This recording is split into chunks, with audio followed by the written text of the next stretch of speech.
So the don't tread on me crowd and the crowd of people that's always saying you got to rise up against a tyrannical government are out there now doing a whole lot of treading on other people, and they have became the tyrannical government.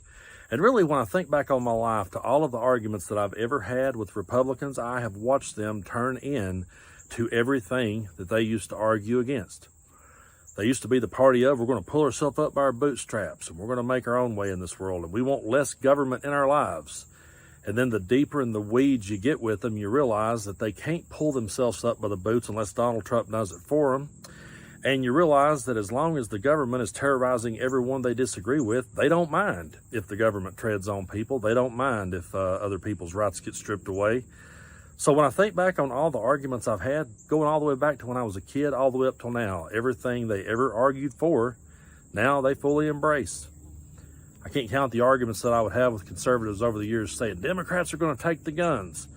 Those same people now are sitting back saying that guns should be taken from trans people. I say to myself, well, you know, if you say trans people are mentally ill and you can take their weapon, then couldn't they say that about veterans, and couldn't they say that about you eventually?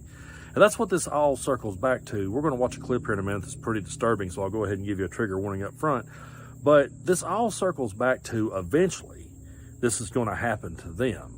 Right now, they're sitting back cheering it on because it's happening to brown people. But the day's going to come when it's happening to them. And then every argument that they made, they'll realize why they were making it. They'll just realize that they got played. But I do believe that it's going to be too late. I'm going to show you a clip now, trigger warning, it's pretty disturbing, but this is what ICE is doing in cities, on American citizens, and this is something that should not be about political sides. This should not be about right versus left. This is right versus wrong, and what you're about to see, folks, is flat out fucking wrong. In the middle of the night, hundreds of armed federal agents and police, backed up by riot trucks, smoke grenades, and helicopters, breached fences and busted doors in an immigration raid on an entire apartment building on the city's south side. They pulled dozens of residents from their homes and zip ties, including children, some of them without any clothes. They then held some outside for hours and dragged the others into rented vans. It was scary because I've never had a gun put in my face. Neighbors like Ebony Watson says they ducked for cover as they heard several flashbangs go off. They was terrified. The kids was crying. People was screaming. They looked very distraught. I was out there crying when I seen the little girl come around the corner. Because they was bringing the kids out too. Had them zip tied to each other. One of them literally laughed. He was standing right here. He said, them kids. They zip tied the kids together. ICE put out a statement saying they were pursuing Trinidad gang members. But U.S. citizens living in the building say they were detained, too. The cops told them that if they had any unrelated warrants, they wouldn't be going back home. 37 people were ultimately arrested after agents separated children from their parents on the street. And if you're looking at this and asking yourself, how is this legal? That is the right question to ask. And it has kind of an answer. And to understand it, you have to go back to Los Angeles this summer, where federal immigration agents started pushing the envelope on orders from the White House. They raided Home Depot parking lots and Walmart lots, and they grabbed people they saw. Near one Home Depot, masked agents with batons grabbed Narcisco Barranco, who has lived in the U.S. for more than 30 years and has 3 sons serving in the Marine Corps. Agents beat Barranco on the ground, dislocating his shoulder before detaining him. In Van Nuys, agents raided a car wash, remembering this, sending patrons and workers scrambling before the 79-year-old owner, who is a U.S. citizen named Rafi, tried to ask them what they were doing. That is when Rafi was taken down by agents and eventually handcuffed. Rafi says he was injured in the process. And they sit on me. This is my elbow, since a week ago. And this is my arm. Rafi says he and 5 others at his car wash were taken to a federal detention center downtown. We're still working to learn more about why they were detained. So right now, that don't tread on me crowd is pretty quiet about it, or they're carrying stuff like that out, one. And I just sometimes wonder what's going to happen when the day comes that they bust into a white town here in Appalachia. They go to an apartment complex and they drag little white Appalachian kids out and they zip tie them together. Then I wonder what the good old boys will say about that. I wonder what they'll say when it's their children that are being zip tied. I wonder what they'll say when it's them that's being arrested and dragged off without due process.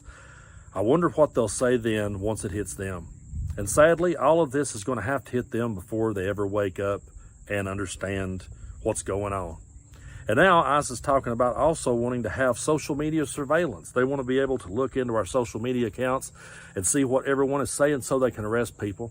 And they will always play it off like, oh, we're going after gang members, we're going after the violent people, we're going after the criminals. And people will sit and give up their rights, and they'll be okay with it.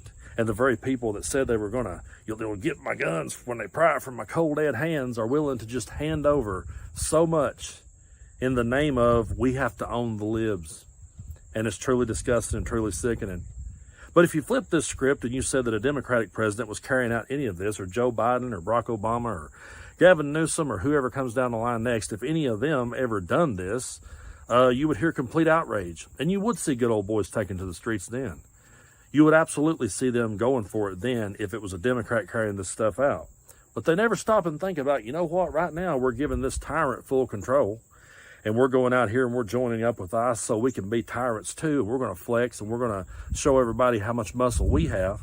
They may be enjoying that right now, but eventually the tide will turn. You'll see a Democratic president again. And that Democratic president could have a Democratic Senate and a Democratic House, and they could end up getting the Supreme Court flipped back in their favor, and then they could just rear back and wreak pure hell on Appalachians, and hey, they got immunity. So see, when we sit here and we try to bring these points across, it's not to try to have a gotcha moment. It's not to try to one-up somebody or own a political party or win a political argument. It's just about common sense. It's about trying to get people to see the rights that they've been willing to throw away, all because they wanted to go after a neighbor that they disliked or a person's lifestyle that they didn't approve of. I'm of the belief of just live and let live. I'm of the belief that America is a melting pot where all cultures are here. And we're all trying to make a way. And I believe in a living wage, and I believe that people should be paid fairly and treated fairly if they do a job.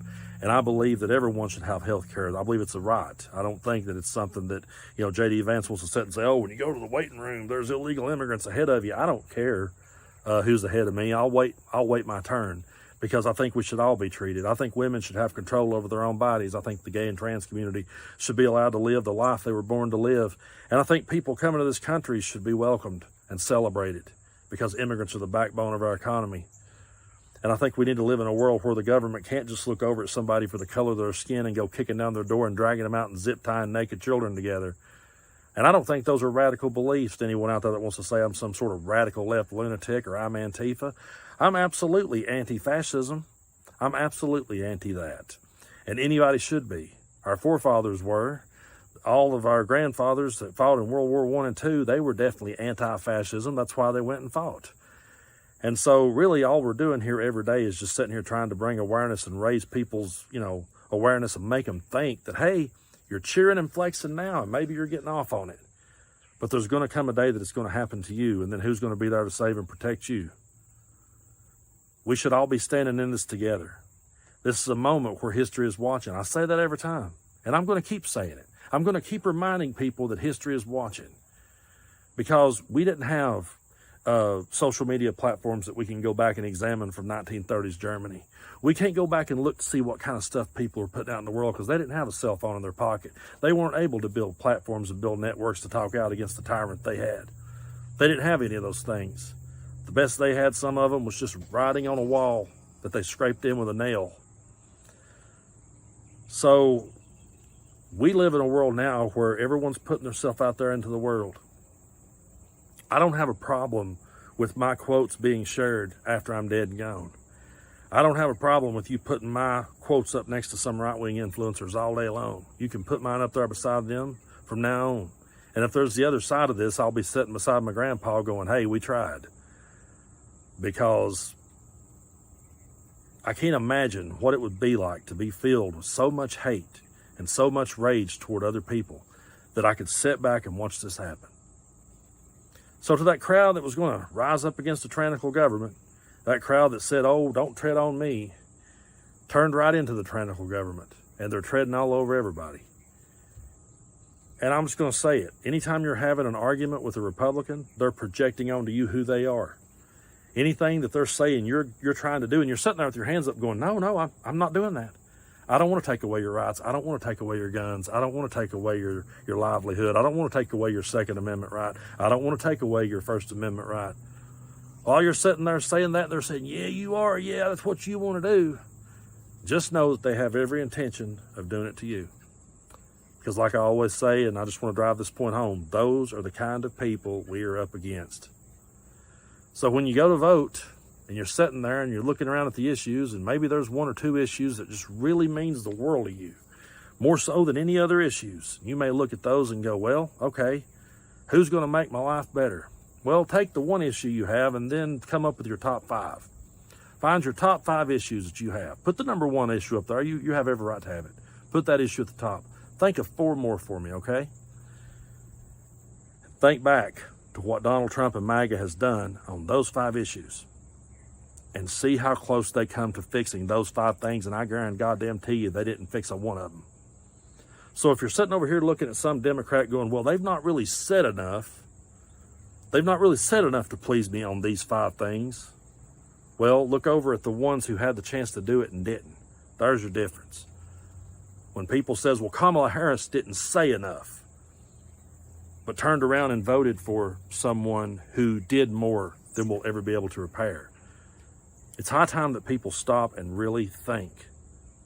Your vote really does matter, or your absence at the polls really does matter. So think about that the next time you go to the poll. If there's a poll, and just the fact that I said if there's a poll, that's kind of my whole point.